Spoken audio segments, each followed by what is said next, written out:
నమస్తే అండి. నేను మీ సౌజన్య. వీగన్ వంటలకి స్వాగతం. ఈరోజు మనందరికీ ఇష్టమైన పానీపూరిని ఎలా చేయాలో చూసేద్దాం. పేరు వింటేనే నోట్లో నీళ్ళొస్తున్నాయా? మరి ఆలస్యం చేయకుండా ఎలా చేశానో ఒకసారి చూసేయండి. ముందుగా పూరీ కోసం ఒక గిన్నెలో నీళ్ళని వేడి చేసుకోండి. ఇప్పుడు ఒక బౌల్లో పావు కప్పు బొంబాయి రవ్వ వేసుకోండి.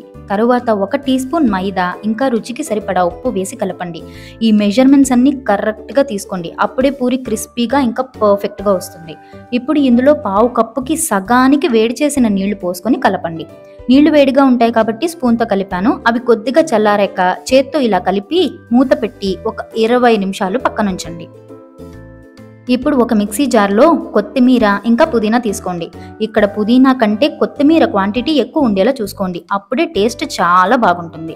తర్వాత ఇందులో అల్లం, మీరు తినే కారానికి తగ్గట్టు పచ్చిమిరపకాయలు, నానబెట్టిన చింతపండు, ఇక్కడ 1 నిమ్మకాయ సైజ్ అంతా చింతపండు తీసుకున్నాను. వీటిని కొద్దిగా నీళ్లు పోసి మెత్తగా పేస్ట్ చేసుకోండి. తర్వాత దీన్ని వడకట్టి పక్కన ఉంచండి.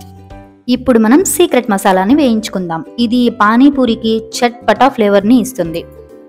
ఒక కడాయిలో 2 స్పూన్ల జీలకర్ర, 4 లవంగాలు, 8 మిరియాలు, 6 ఎండుమిరపకాయలు, 1 స్పూన్ ధనియాలు వేసి వేయించి మిక్సీ జార్లో కచ్చాబచ్చాగా పొడి కొట్టుకోండి. ఇప్పుడు ఇందాక చేసుకున్న పానీలో కొద్దిగా బెల్లం, చిన్నగా తరిగిన 2 ఉల్లిపాయలు, మనం తయారు చేసిన masala 1 tablespoon, 1 spoon black salt, 1 spoon జీలకర్ర పొడి, ధనియాల పొడి 1 spoon, amchur powder 1 spoon, 1/2 teaspoon కారం, పావు టీ స్పూన్ ఇంగువ, ఇంకా రుచికి సరిపడా ఉప్పు వేసి 1/2 లీటర్ దాకా నీళ్లు పొయ్యండి. తరువాత ఇందులో చక్రాల్లా తరిగిన నిమ్మకాయలు, కొత్తిమీర తరుగు, బూందీ కూడా వేసుకొని కలపండి. మీకు కావాలి అంటే కూలింగ్ కోసం ఇందులో ఐస్ క్యూబ్స్ యాడ్ చేసుకోండి, లేదా కొంచెం సేపు ఫ్రిడ్జ్లో పెట్టుకొని తీసుకోండి. ఇప్పుడు మసాలా కోసం నేను బఠానీ ఇంకా పచ్చిమిరపకాయల్ని ఇలా ఉడికించుకున్నాను. తర్వాత బంగాళదుంపల్ని కూడా ఉడికించి తీసుకోండి. నేను ఇన్ని బంగాళదుంపల్ని శాండ్విచ్ కోసం కూడా కలిపి ఉడికించుకున్నాను. లాస్ట్ టైం చేసినప్పుడు చాలా బాగుందని మళ్ళీ కావాలి అన్నారు. మీరు కనుక ఒకవేళ శాండ్విచ్ వీడియో చూడకపోతే లింక్ కింద డిస్క్రిప్షన్లో ఇచ్చాను, ఒకసారి చూసేయండి. చాలా చాలా టేస్టీగా ఉంటుంది.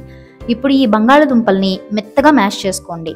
తర్వాత ఇందులో ఉడికించిన బఠానీ కూడా వేసి మ్యాష్ చేసుకోండి.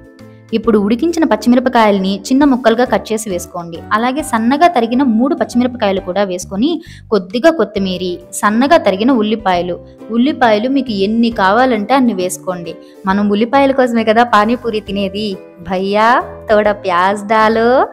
ఇంకా రుచికి సరిపడా ఉప్పు, 1 spoon amchur powder, 1 spoon garam masala, 1 spoon ధనియాల పొడి, 1 స్పూన్ చాట్ మసాలా, మనం ప్రిపేర్ చేసిన masala 1 tablespoon, 1 spoon black salt, 1 spoon కారం వేసి కలపండి. తర్వాత ఇందులో మనం రెడీ చేసి పెట్టుకున్న పానీని పావు కప్పు వరకు పొయ్యండి. బండ్ల మీద అమ్మే మసాలా టేస్ట్ వస్తుంది, వాళ్ళు అలాగే చేస్తారు. అంతే, మన మసాలా కూడా రెడీ అయిపోయింది. ఇప్పుడు మనం పూరీలు చేసుకుందాం. పిండి బాగా నాని కన్సిస్టెన్సీ పర్ఫెక్ట్గా వచ్చింది. ఇప్పుడు దీన్ని చిన్న చిన్న ఉండలుగా చేసి పూరీలుగా ఒత్తుకోండి. మీకు ఒకవేళ పిండి కన్సిస్టెన్సీ కరెక్ట్గా లేదు అనిపిస్తే కొద్దిగా బియ్యం పిండి వేసుకొని కన్సిస్టెన్సీని అడ్జస్ట్ చేసుకోండి. ఇప్పుడు కొంచెం బియ్యం పిండిని చల్లుకొని పూరీలని ప్రిపేర్ చేసుకోండి. ఒకవేళ మీకు ఇలా చిన్న చిన్న పూరీలు ఒత్తడం కష్టంగా అనిపిస్తే పిండిని 4 భాగాలుగా చేసుకొని పలుచుగా ఒత్తుకొని చక్రాల్లో కట్ చేసుకోండి. ఇలా పూరీలన్నింటినీ ఒత్తుకోండి. ఇప్పుడు దీన్ని బాగా కాగిన నూనెలో వేసి మీడియం ఫ్లేమ్లో డీప్ ఫ్రై చేసుకోండి. నూనె చాలా వేడిగా ఉండాలి, అలాగే స్టవ్ మీడియం ఫ్లేమ్లో ఉండాలి. అలా ఉంటేనే పూరీలు బాగా పొంగుతాయి. ముందుగా పూరీలను పొంగించి తరువాత వేయించుకోండి. ఇలాగే మొత్తం పూరీలన్నీ వేయించుకోండి. చూడండి పూరీ ఎంత పర్ఫెక్ట్గా పొంగుతున్నాయో. పిండి కరెక్ట్గా కలిపితే పూరీలు ఇలాగే పర్ఫెక్ట్గా వస్తాయి. పిండి కలిపేటప్పుడు మాత్రం క్వాంటిటీ కరెక్ట్గా మెయింటైన్ చేసుకోండి.